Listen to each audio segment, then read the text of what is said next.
30 anos da minha vida couberam dentro de um avental. Acordava antes do sol, pegava 2 ônibus e chegava sempre no mesmo portão verde, onde eu já sabia o som da fechadura de cor. Nunca reclamei, nunca faltei. Mas bastou um dia, um único atraso, para me mandarem embora como se eu fosse nada. Disseram que era questão de confiança. Confiança, palavra bonita para quem nunca soube o que é depender do relógio e de um salário para sobreviver. Naquele dia, eu percebi que a casa não era minha, mas a força de recomeçar, essa era. Acordei antes do despertador, como sempre. São tantos anos levantando às 4 que o corpo já sabe o que fazer. Levantei devagar para não acordar o João, que ainda dormia pesado, o rádio velho sussurrando alguma notícia de política que ele esqueceu de desligar na noite anterior. Fui até a cozinha, acendi a luz e o barulho do interruptor me pareceu mais alto que o normal. Fiz o café preto, forte, do jeito que aprendi com minha mãe. Aquele cheiro que acorda a alma antes do corpo. Era segunda-feira, e segunda sempre foi dia de começar do zero, de deixar o cansaço no travesseiro e vestir a fé. 30 anos de rotina. 30 anos subindo o mesmo morro, descendo o mesmo ponto, pegando o mesmo ônibus com as mesmas pessoas, umas envelhecendo, outras sumindo. Eu nunca pensei em parar. Nunca pensei que o tempo pudesse me virar as costas. Mas naquele dia, o destino resolveu brincar de relógio comigo. Peguei o ônibus das 5h20. Ou tentei. Quando cheguei, a fila já se estendia pela calçada e o motorista avisou que o veículo não ia sair. Pane no motor. Fiquei ali parada, segurando a bolsa no peito, sentindo o frio entrar pelas frestas do casaco. Esperei o próximo. Olhei o relógio. 5h35, depois 5h50,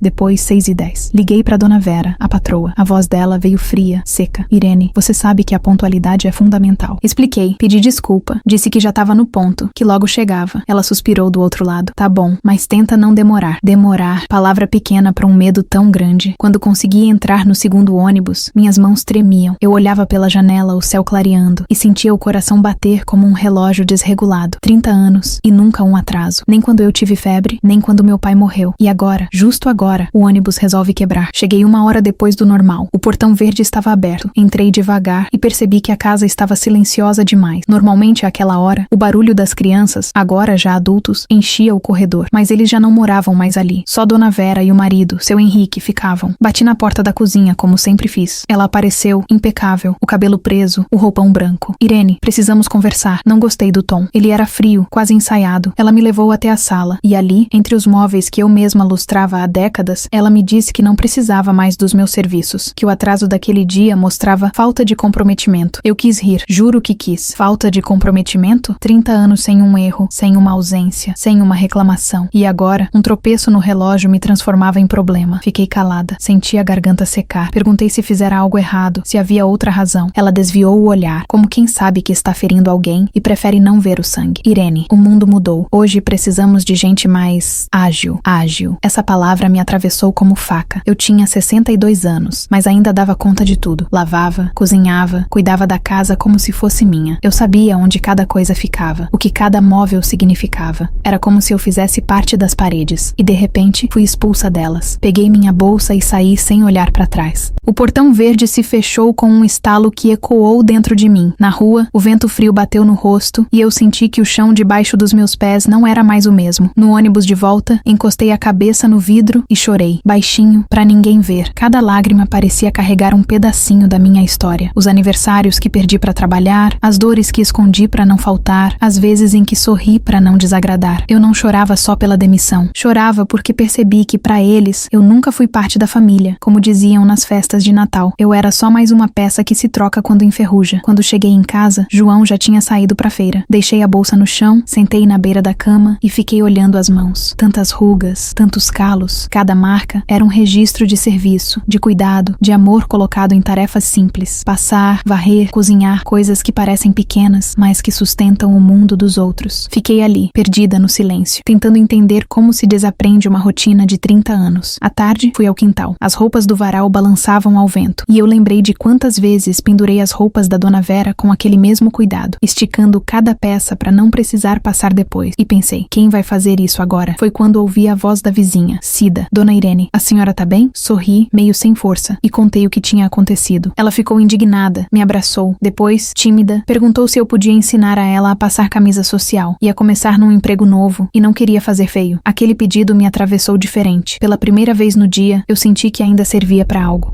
Fui buscar o ferro, o pano de algodão e mostrei o truque que aprendi anos atrás.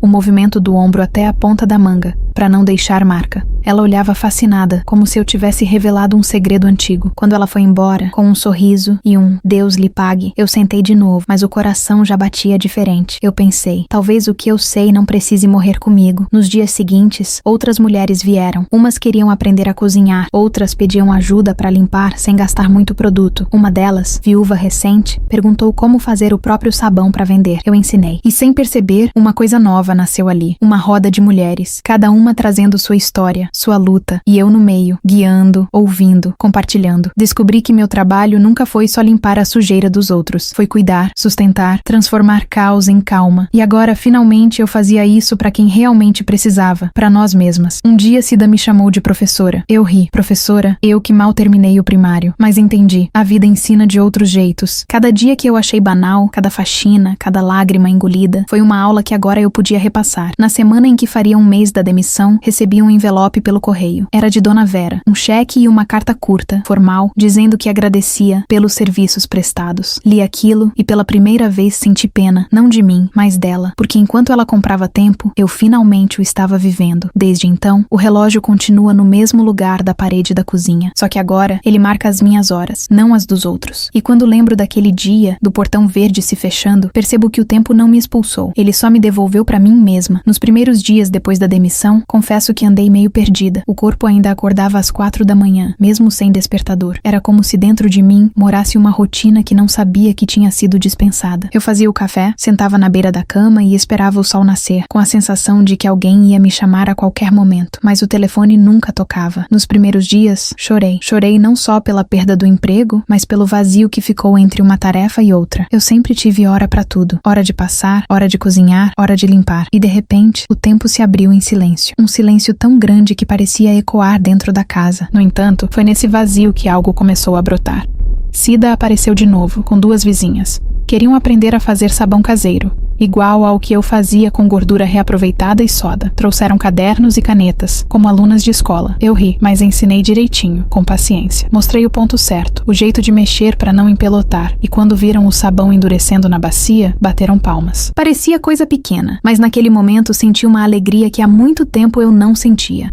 Na semana seguinte vieram mais. Umas para aprender a cozinhar, outras para conversar. Eu comecei a notar como cada uma carregava o mesmo peso que eu, o de ser invisível. Mulheres que trabalham a vida toda, mas que ninguém vê. A gente ri, chora, troca receitas e desabafos. Um dia alguém sugeriu: Dona Irene, a gente podia fazer um grupo, né? Ensinar umas pras outras, vender o que der. E assim começou o Roda de Mão e Fé, como a Cida batizou. A gente se reunia toda quarta lá no meu quintal. Cada uma trazia alguma coisa: farinha, açúcar, sabão, panos. Montamos uma pequena produção. Fazíamos bolo para vender, sabão para feira e até panos de prato bordados. Era simples, mas dava orgulho. E mais do que isso, dava sentido. Aos poucos, a vizinhança começou a mudar o olhar. Passaram a chamar a gente de as meninas da roda e vinham encomendar produtos. Eu, que antes era apenas a empregada da Dona Vera, virei a Irene que ensina, que organiza, que ajuda. Um dia, fui convidada para falar numa reunião da associação do bairro. Quase não fui. Nunca gostei de falar em público e minha voz tremia só de pensar. Mas Cida insistiu e eu aceitei. Subi no palco improvisado com as mãos suando e contei a minha história, a do atraso, da demissão, da dor e do recomeço. Quando terminei, o salão estava em silêncio. Depois vieram os aplausos. Aplausos sinceros, daqueles que te abraçam. Eu chorei ali mesmo, na frente de todo mundo. Pela primeira vez, chorei não de tristeza, mas de libertação. Depois desse dia, comecei a entender o tamanho da minha história. Aquilo que me envergonhava, o fato de ter sido dispensada, virou força. As pessoas se reconheciam em mim. Descobri que contar minha história era como abrir uma janela para outras mulheres respirarem. Um tempo depois, uma moça de uma ONG apareceu. Disse que ouviu falar da roda e queria ajudar a gente a formalizar o trabalho. Trouxe ideias, papéis, falou de empreendedorismo feminino. Palavras bonitas, mas o que me encantou foi ver o quanto aquelas mulheres acreditavam em si mesmas pela primeira vez. A gente tirou foto para um jornal local e lá estava eu, sorrindo, com o avental limpo e a cabeça erguida. O título da matéria era Mulheres que transformam o trabalho em dignidade. Quando mostrei o jornal pro João, ele chorou. Me abraçou e disse: Irene, 30 anos você serviu o mundo dos outros. Agora o mundo é que devia te servir um pouco. Aquilo me ficou guardado no peito. Com o tempo, a roda cresceu. A gente passou a fazer cursos de costura, de panificação, até de alfabetização para quem não sabia ler. Eu, que um dia fui apenas uma empregada, virei uma espécie de mentora, sem perceber. Não por saber mais, mas por escutar. Descobri que escutar o outro é a forma mais bonita de ensinar. Teve um dia em que a filha da Dona Vera apareceu na minha porta. Ela, que eu vi crescer, agora era uma mulher feita, de salto alto e olhar apressado. Disse que a mãe estava doente, que se lembrava muito de mim. Eu fui visitá-la. Entrei naquela casa com o coração pesado. Tudo estava igual, menos eu. Ela estava deitada, fraca, o cabelo grisalho escondido sob um lenço. Quando me viu, chorou. Irene, eu errei. Eu segurei a mão dela. Não disse nada. O perdão, às vezes, é mais silêncio do que palavra. Fiquei ali um tempo, até ela dormir. Saí devagar, fechei o portão verde pela última vez, mas dessa vez sem dor. Aquele som, que antes parecia sentença, agora era despedida. Voltei para casa com um alívio manso no peito. Senti que a vida tinha se acertado. Hoje, quando acordo, não há pressa. O relógio da parede continua o mesmo, mas o tic-tac parece diferente. Antes ele mandava em mim, agora é só companhia. Faço meu café com calma, olho o céu, agradeço. Às vezes, Cida chega cedo com novas ideias. Outras vezes, vem uma das meninas mostrar o primeiro dinheiro que ganhou com as próprias mãos. E eu fico olhando, sorrindo, pensando em como tudo mudou a partir de um simples atraso. O tempo, aquele mesmo que me condenou, agora é meu aliado. Descobri que a vida não para quando o trabalho acaba. Às vezes, é justamente aí que ela começa. Outro dia, uma moça jovem da comunidade me disse: Dona Irene, eu queria ser como a senhora. Eu ri. Disse que ela não precisava ser como eu. Só precisava acreditar que merecia mais do que cansaço. E é isso que eu ensino agora, que cada mulher carrega uma força que ninguém pode demitir. Tem dias em que ainda sinto saudade da rotina antiga, do cheiro do chão encerado, da chaleira apitando, do som dos passos pela casa. Mas é uma saudade sem amargura, porque entendo que cada fase tem seu tempo, e o meu agora é outro. Às vezes, sento na varanda e fico olhando o fim de tarde. As crianças brincam na rua, o vento carrega cheiro de pão e o céu se pinta de laranja. Penso em tudo que vivi e sorrio. 30 anos servindo os outros me ensinaram a servir com amor, mas foi a perda que me ensinou a me amar de volta. Não existe atraso para quem decide recomeçar. Hoje, eu ensino mulheres a valorizarem o próprio tempo, o próprio nome, o próprio cansaço. E cada vez que uma delas levanta a cabeça e diz "eu posso", sinto como se o mundo inteiro se endireitasse um pouquinho. E quando alguém me pergunta o que eu faço agora, eu respondo com orgulho: eu ensino o que a vida me ensinou, porque o tempo que um dia me tiraram, eu recuperei na forma mais bonita, ajudando outras a perceber que o valor da gente não cabe no relógio de ninguém. E se me perguntarem o que eu ganhei com tudo isso, eu direi: paz. Paz de saber que, mesmo depois de ser dispensada, eu nunca deixei de ser necessária. Hoje, o tempo é meu, e eu, finalmente, pertenço a mim.